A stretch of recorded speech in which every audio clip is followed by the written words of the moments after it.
Sasa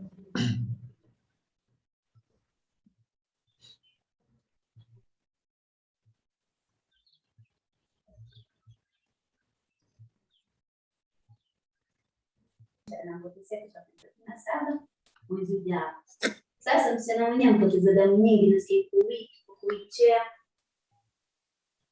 akwende university time. Nitakuja 19. Mimi nilikuwa 19 sasa. Mungu mjalie.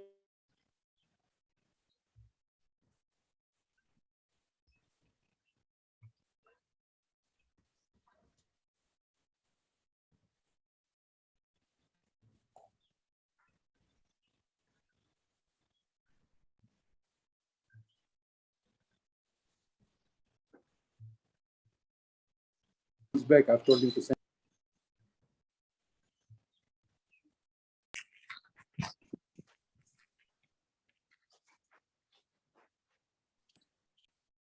All right, so it's not letting me share it as a PowerPoint. How do I deal with that? I'm gonna stop. So it's not giving me the option.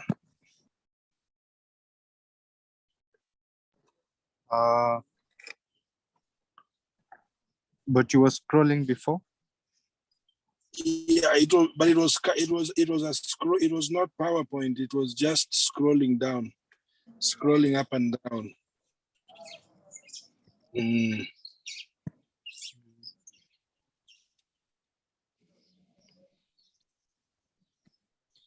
Okay, I guess I'll have to do it that way.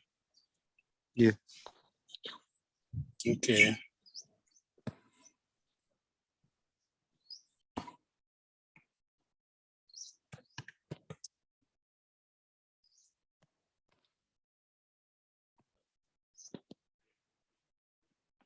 All right. Okay, guys, I think we'll just start. Yes. Welcome to Introduction to Cardiothoracic Surgery. It's not a very long session. I just want to give you guys an orientation so that you know what you can expect in the discipline of cardiothoracic surgery. The idea is not to make you guys cardiothoracic surgeons after one presentation. It's just to give you an idea so that you know what you can expect. So, can you see that diagram? So, Yes. I'm kind of, yeah, I'm interactive. I like doing things in an interactive way. So you can see that. I think you guys are maybe happy that you left all this in Chiromo, these kinds of diagrams, but they are a bit useful. So this is just a reminder of the mediastinum. It just gives you an idea of the spaces in the chest that the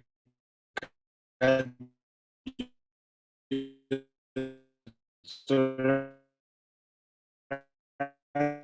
surgeon or doctor, actually, you may not have to be a surgeon, even in your daily practice as a. So that's you can see the superior mediastinum, you can heart, that yellow blob. That's usually the reminder. You know how you watch movies and people are shot in the chest, and I don't know about you, but when I'm watching a movie, I like to see, not that I like violent movies, but if there happens to be somebody who's shot and I see them, they're shot in the abdomen and it's to the side of the abdomen, then I know this guy will recover. If I see a shot to the chest, I think it's probably the guy will not make it. And you can see why. Look at that. Look at the trachea there. Look at the bronchi. Look at those. Usually, that character in a movie doesn't make it, and with good reason. You can see that. If you're stabbed in the abdomen, you might make it. Usually, if you're stabbed in the chest, look at all that, those kind of structures. So that's the first point. So as a young doctor, when you're in the emergency department, and if you hear somebody has a chest injury, treat it with respect, because this person might be not far away from death. So have a look at that. Now, this is a reminder. So we're just looking at principles of cardiothoracic surgery that help you. I just want to remind you how respiration happens. We're talking about ventilation in particular, how air moves in and out of your chest. The diaphragm moves down, and because you have negative pressure in the pleural space, air is sucked in. So when you breathe because air is sucked in, that's called negative pressure ventilation. This is different from positive pressure ventilation, which is what happens when you're in the ventilator. You know, you're intubated, you've got a tube down your trachea, and you're having a ventilator push air into your body. Two different mechanisms. We're just looking at aspects of cardiothoracic surgery. Now, look at that. You can actually push a rigid tube all the way down the trachea, and this is called rigid bronchoscopy. And you can angle it so that it goes down one bronchus, and then you can twist it and it looks down the other bronchus. This kind of instrument is most useful when you're trying to remove foreign bodies from the trachea. So you'll find children maybe have inhaled a peanut or something like that. This rigid bronchoscope is useful. You can see at the top there is a white kind of line that's connected to, some kind of metallic thing. You can actually pull that out, and then you've got a tube all the way down, and you can put forceps down that tube. That's a rigid bronchoscope. The key thing to note, it's good for removing foreign bodies. Now, this is also a bronchoscope, but it's flexible. You can see it goes through the mouth, and you can direct it. You can see the little inset there. The operator is directing it. It's like a snake. It can go in any direction. You can work it with your finger. And instead of looking down the scope, you actually can have it displayed on the screen. So that's very useful for diagnosis. You can remove foreign bodies with it, but it's better for diagnosis and maybe taking biopsies. Whether you use a rigid or a flexible scope. Yeah. Somebody has their mic on, they can switch it off. Make sure all your mics are off, guys.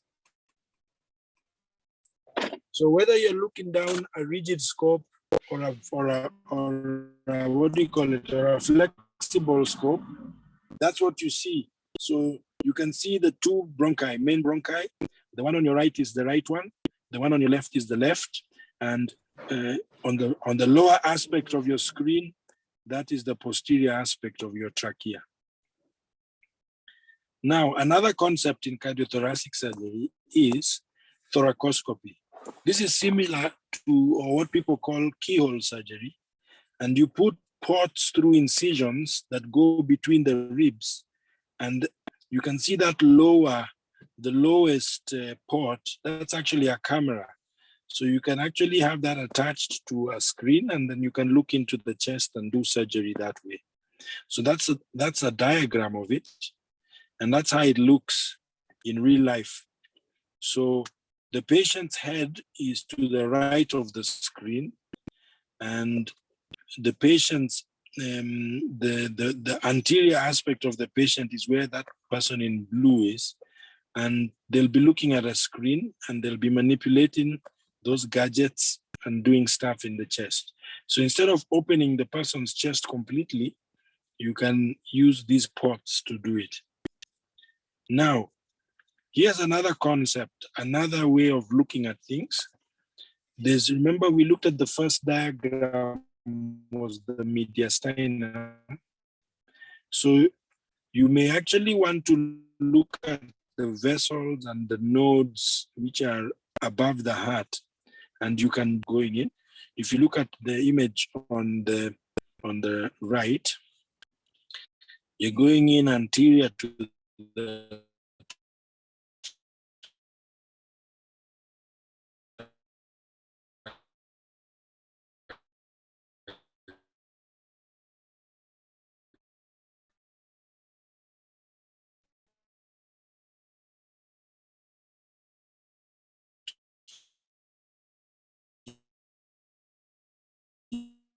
here, and you can have a look at the space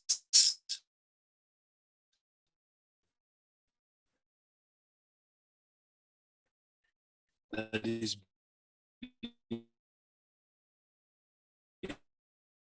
behind the great vessels and what have you, signals.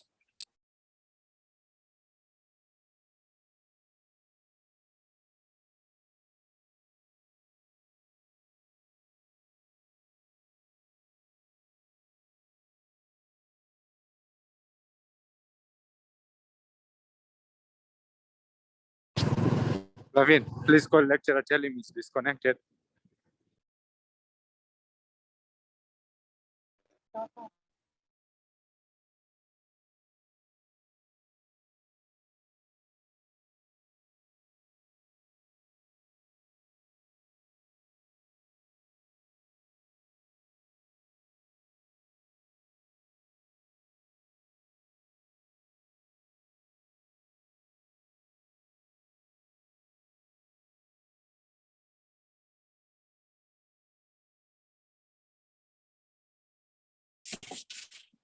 Yeah, hello.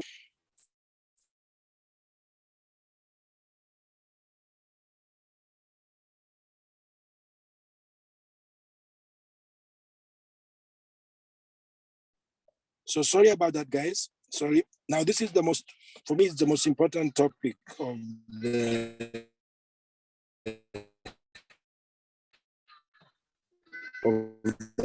whole session, and you'll have multiple teachings of this in your time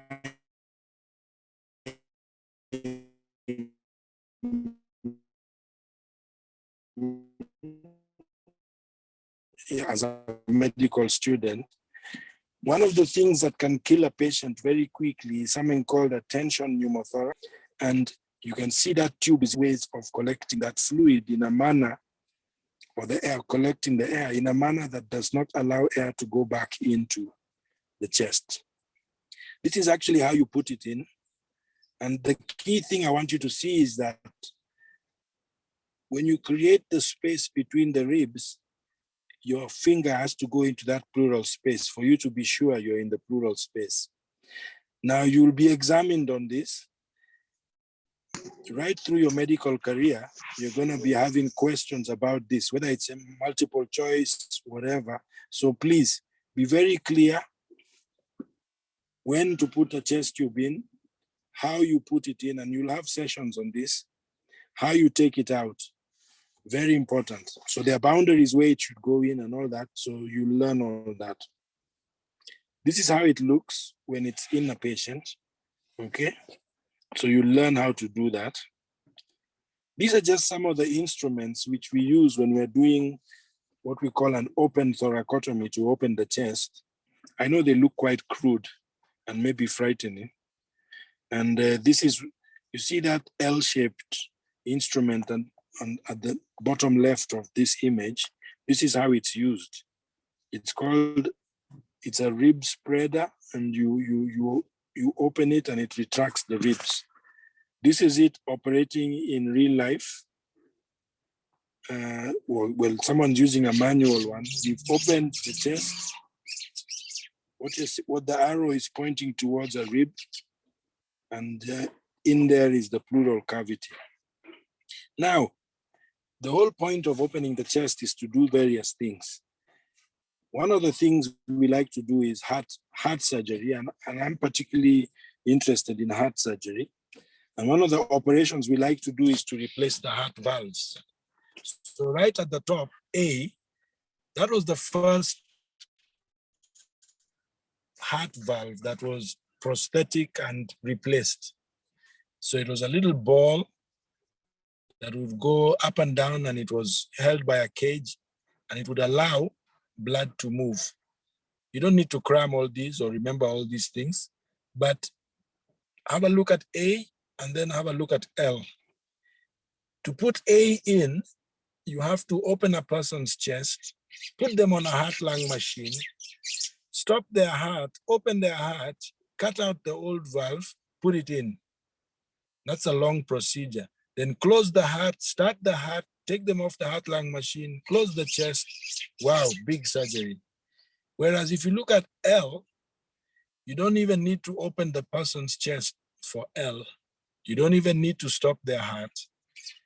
L collapses down into a very small little cylinder, and you can put it through a femoral artery or wherever, usually it's femoral artery, depending on where you want to deploy it.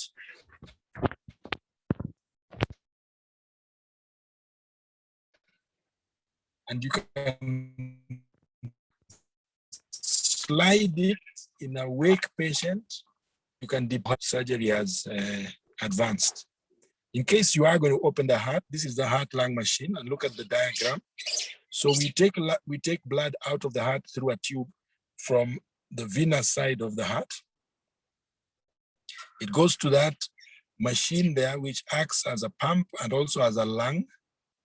Then it's pumped back into the aorta. You can actually stop the heart, open it, and do what you need to do. So that's what they call open heart surgery. That's how it looks in real life. And that container you see filled with blood is what is the lung. The big thing on wheels is the pump. It's what pushes the blood around in the tubes, and that container is called the oxygenator that acts as the lung. All right. So in here of open heart surgery, that's the technique. Those are the saying. Nowadays, you have minimal access surgery. This is an example of an aortic aneurysm in the abdominal aorta. It's what we do in Kenyatta or in the old days, you would cut away that abnormal portion and then you'd stitch in a graft. Nowadays, you don't have to do that. You now use this equipment whereby you can see the white little thing on your left that can be slid in from the femoral artery. Then you can pull the white away and then it opens up this graft, which allows you not to have communication with that aneurysm. So this is what modern vascular surgery is about. So I think, guys, I just wanted to give you, I told you it wasn't a long session. It's just to show you that heart surgery or cardiothoracic surgery primarily involves surgery on the heart, the lungs, or the blood vessels. And things are moving in the direction of minimal access. So instead of having to do big surgery like this, where you have to open up somebody's chest, a lot of things can now be done by just putting in, a catheter. So my aim was just to give you a taste of some of the things we use in everyday life in cardiothoracic surgery. Remember, this is very important, the chest tube, but you will have a session on it. And it's just an introduction, so I find it very useful if now we can have discussion or questions. And probably I would ask maybe the class rep or the coordinator to maybe chair how the questions will come. You can maybe read them and then read them out to me, and I'll address them that way, so people can write their questions down. Okay, over to questions.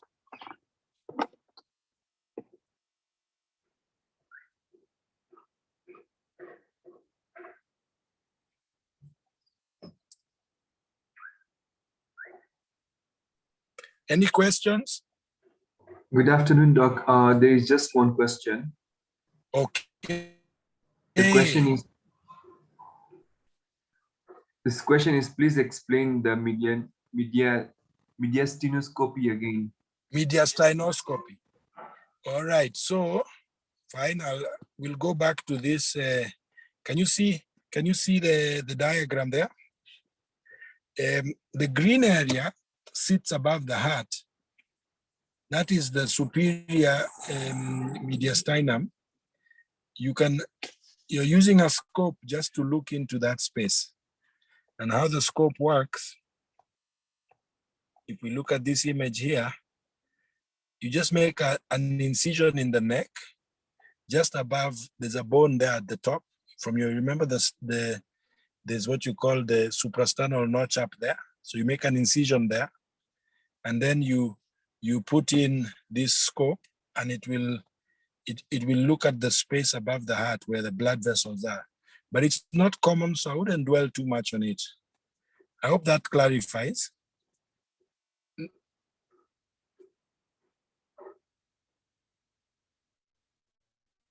Yep.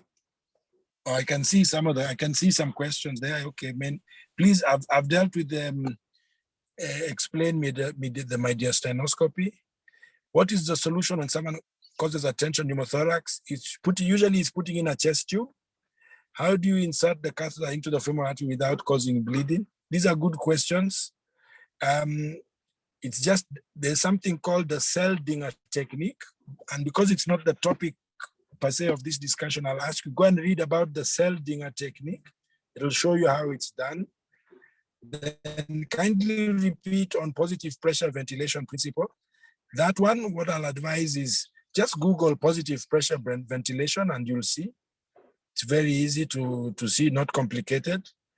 And then explain the procedure for chest tube insertion. That one, you'll have a whole session on it, so don't worry about that. Then I've seen, yes, thank you. Oh, I'm not sure what that was. Okay, I don't see any more questions. Are there any more?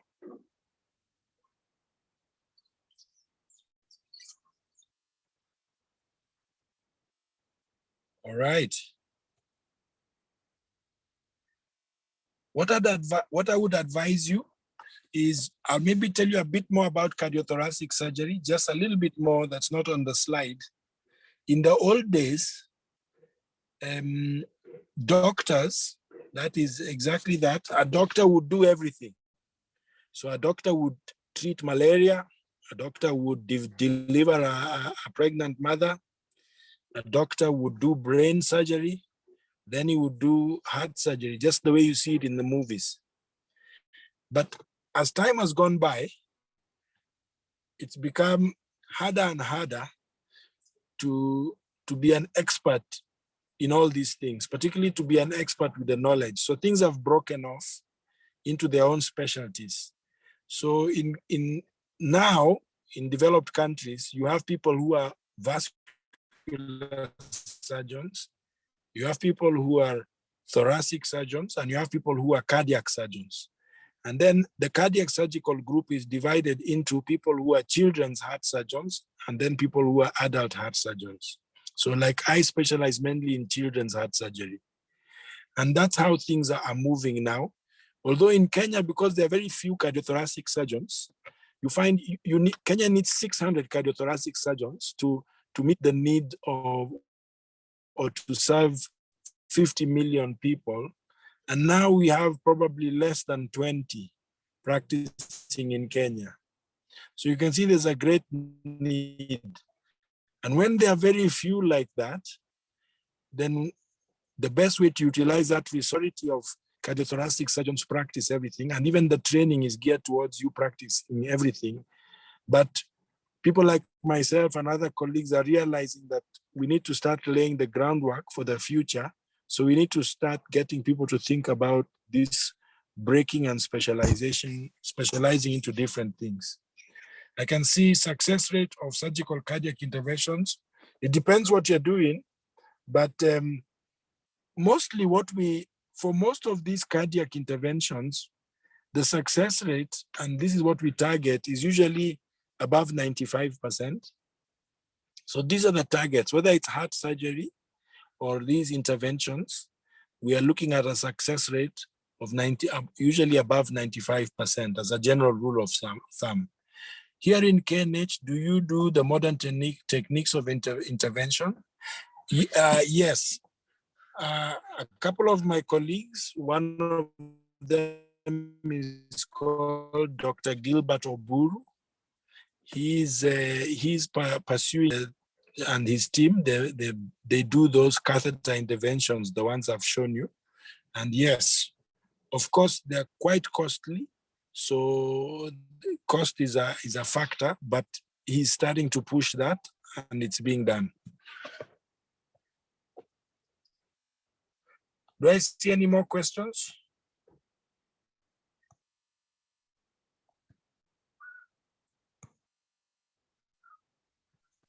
There are none. We All can. right. There are Thank you none, so eh? much. Okay, guys. Thank you. I'll release you so that you can at least go and have some lunch. Is that a good Okay. idea? Yeah, that's fine. Okay, guys. Thank you See so you. much. See you. Bye for now. No, we don't do cardiac transplant, but we are hoping in the future we will. I saw that last question. Okay. Bye.